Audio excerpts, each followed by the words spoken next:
nga, inaanakan man kayo ng mga natatagpuan ninyo. Pagkatapos, basta na lang kayo tatalikuran.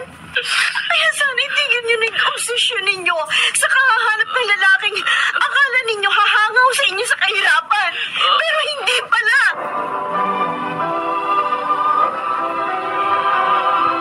Handog ng DZRH ang tunay sa kanyang panahon.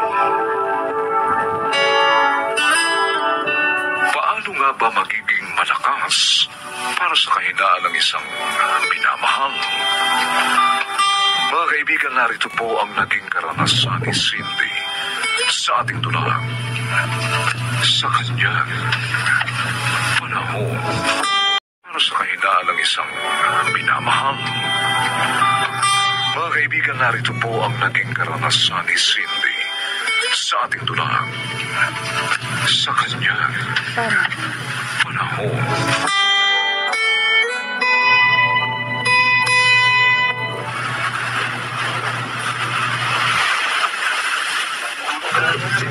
Talaga, Harold.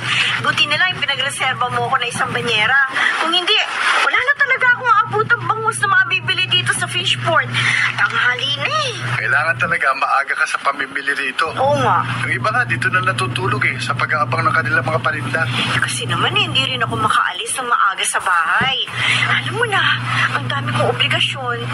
Kaya, salamat talaga palagi sa pagmamalasakit mo, ha? Okay lang yun. Lagi naman ako nandito sa Fishport Kaya lagi kitang may pagre-reserba ng mga paninda.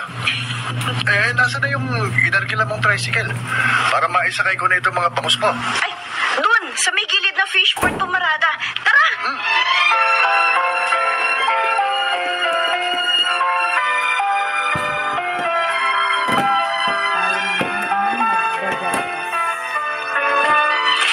Magda! Hoy, Magda! Yan ka na naman, Ising. Kukulitin mo na naman ako Positive ka nga ba o negative? Di pa nga ako nag-test. Wala pa akong pambili ng test kit. Basta pag positive, sabihin mo agad sa akin, ha? Test. Wala pa akong pambili ng test kit. Basta pag positive, sabihin mo agad sa akin, ha? Para makahanap din agad ako ng buyer. Oo na. Sige na. Umalis ka na. Nakakalipat pa rin ako sa pagmumukha mo Basta maghintay ka lang, kukontakin kita. Naintindihan mo?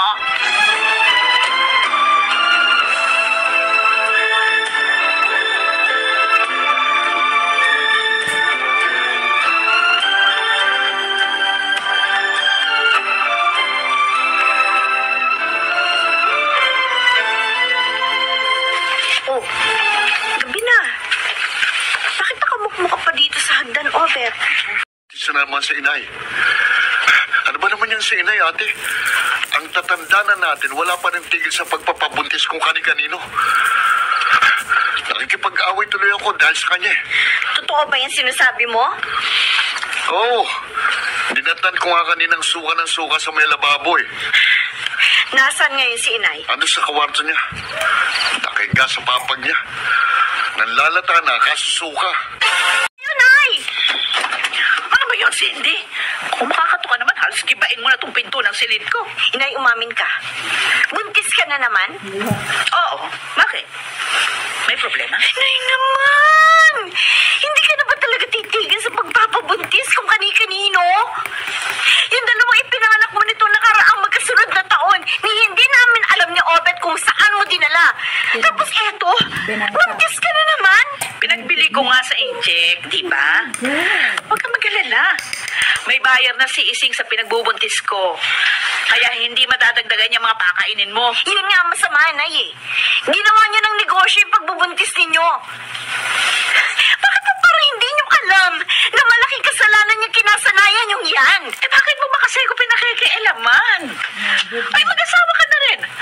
Para yung sariling buhay mo na lang ang pakialaman mo.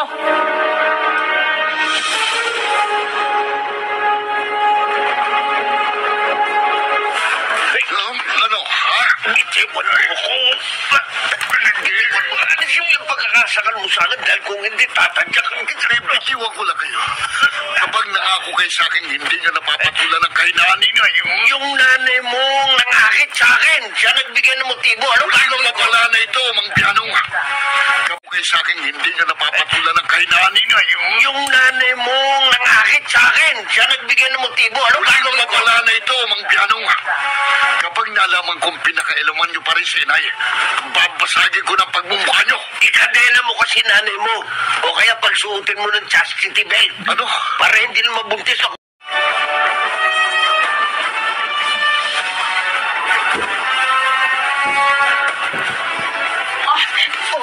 Ising, saan ba talaga ako paanakin? Masakit ng balakang ko. Hirap na ako sa kalalak. Doon sa nakita ko barong-barong sa gilid ng highway. Walang nakatira doon. Kaya safe tayo doon. Sigurado kang kahit sino walang nakasunod sa atin, ha? O ano? Teka, nararamdaman ko basta. Pumutok na yata. Ano bigang ko? Teka! Kailangan makarating muna tayo sa barong-barong. Ano ka ba? Ang anak na yata ako, hindi ko na kaya. Alam mo, Dios, ata, ayan na, lalabas sa saluhin. Ay, Diyos ko ha! Paano ka saluhin ang anak mo? Manda!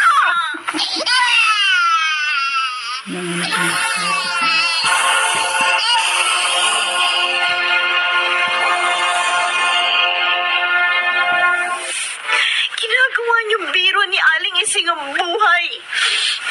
Mabuti na lang may mga barangay tanod na nagawi sa barong-barong sa highway. Nadala kaagad kayo dito sa ospital.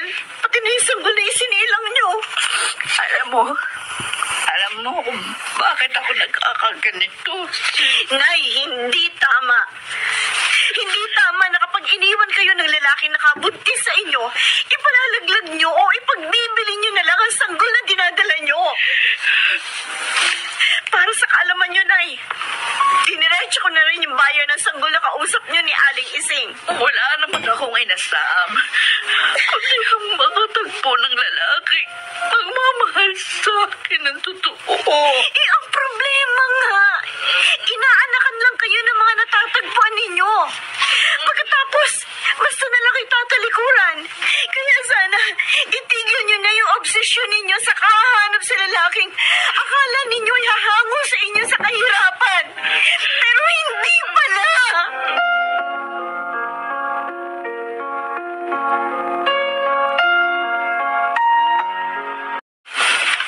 Dito na ako magpapalipas ng gabi, Harold. Teka, umiiyak ka pa? Bugtong-bugto yung mga mata mo eh. Sinay kasi. Nanganak na naman. Ang nakakainis, baka sa susunod na buwan, buntis na naman kung kanino. Baka sa susunod na buwan, buntis na naman kung kanino. Kung alam ninyo, nananawa na ako sa pagsisikap. At sagad na ako sa mga problemang dinadala niya sa buhay namin. Apo nga dito sa tabi mo. Alam mo, pareho lang tayo ng kapalaran sa mga magulang. Ang nanay at tatay ko rin, puro sarili lang nila iniisip. Madalas nga, sinusugod ako dito sa fishport eh. Para manghingi lang ng mga pambisyo nila. Alak, sugal, gano'n. Sa halip na sila maging suporta natin sa mga hamon ng buhay. Eh wala naman tayong aasahan eh. Kundi ang mga sarili natin. Kailangan nating kumilos. Pero siyempre, kailangan din nating manampalatayang pansamantala lang ang mahihirap na sitwasyon sa ating mga buhay.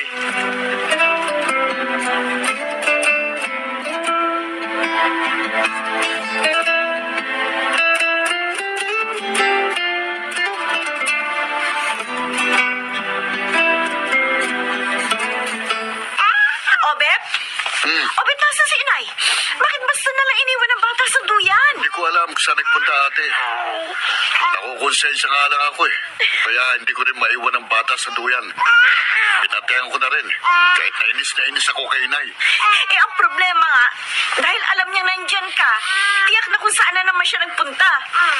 Pagkatapos, ilang buwan pa, matutuklasan natin, buntis na naman siya. Pagkatapos, ilang buwan pa, matutuklasan natin, buntis na naman siya. Kapag nangyari yun, talagang lalayas na ako sa bahay na ito, ate. Hindi ko na kayang tiisin ang sobrang kahiya na dinadal sa atin ni inay. Cindy? Ano pala? Nay, Cindy? ang akala ko, Naglagalag na naman ako. Abay, hindi. Inilako ko yung mga tinda mong hindi. Ang akala ko... Naglagalag na naman ako. Abay, hindi. Inilako ko yung mga tinda mong daing na bangus na nakita ko doon sa freezer. Niripak ko sa plastic ng tigta 3 piraso. Para ka ako madaling maibenta ng 300. Sana nga tuloy-tuloy na po ang ganitong magandang senaryo sa bahay na ito, Nay. Dahil namulat akong, tama ka anak, na kung gugustuhin ko lang mamuhay ng maayos, kayang-kaya ko. Kayang-kaya ko naman talagang gawin yun. Tsaka, bakit pa ako maghahanap ng pagmamahal sa labas ng tahanan ito? Samantalang, nandito naman kayong magkapatid. Nadarama ko ang pagmamahal sa inyo. Pero yun nga lang, sa tagal ng panahon nagbulag-bulagan ako. Inay! Kahit tagal kong inasama ang pagkakataong ganito, walang laman ang mga dasal ko, kundi ang muli ninyong tingnan ng buhay sa tamang direksyon ito. Yung mga pagtitiis nyo sa mga kakulangan ko. Yun ang nagmulat sa akin para pahalagahan ang inyong mga pagsisikap. Lalo ka na, Cindy. Yung mga pagsasakripisyo mo. Ngayon ko nakita ang mga kahalagahan. Anak, maraming salamat. Maraming salamat.